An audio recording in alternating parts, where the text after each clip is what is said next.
যশোর জেলায় একটি খুব সুন্দর শিল্প আছে। সেই শিল্পটা হচ্ছে ফুল চাষ।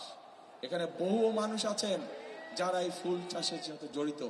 প্রিয় ভাই বোনেরা, এই ফুলকে আমরা দেশের সীমানার ভেতরে শুধু রাখতে চাই না, আমরা চাই সেভাবে এই শিল্পকে গড়ে তুলতে, যাতে করে এই শিল্প ইনশাল্লাহ আগামী দিনে গার্মেন্টসের জামা কাপড় যেমন এক্সপোর্ট হয়, আমরা এই ফুল শিল্পকেও পৃথিবীর অন্য দেশে এক্সপোর্ট করতে চাই। প্রিয় ভাই বোনেরা, আজকে এই এলাকার আরেকটি শিল্প আছে। যদি আমরা এই শিল্পটিকে গড়ে তুলতে পারি, মানুষের যেরকম সমস্যার সমাধান হবে, একইভাবে কর্মসংস্থানের সুযোগ হবে এবং আমরা বহু পরিমাণ বৈদেশিক মুদ্রা অর্জন করতে, বৈদেশিক মুদ্রা সাশ্রয় করতে সক্ষম হব।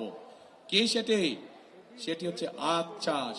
আমরা দেখেছি এই এলাকায় প্রচুর আখ চাষ হয়, কিন্তু চিনি কলগুলো বন্ধ হয়ে পড়ে থাকে। প্রিয় ভাই বোনেরা, আমরা এই চিনি কলগুলোকে আবার চালু করতে চাই। চিনি কলগুলো চালু করার মাধ্যমে আমরা যেমন কর্মসংস্থানের ব্যবস্থা করতে চাই, আমরা চাই দেশের বৈদেশিক মুদ্রাকে সাশ্রয় করতে, আমরা চাই এই দেশের মানুষ নিজের উৎপাদিত চিনি এই দেশেই ব্যবহার করতে যাতে সক্ষম হয়। প্রিয় ভাই বোনেরা, এইভাবেই আমরা ধীরে ধীরে প্রত্যেকটি এলাকা, প্রত্যেকটি জেলা, সামগ্রিকভাবে সমগ্র বাংলাদেশকে আমরা পরিকল্পিতভাবে গড়ে তুলতে চাই।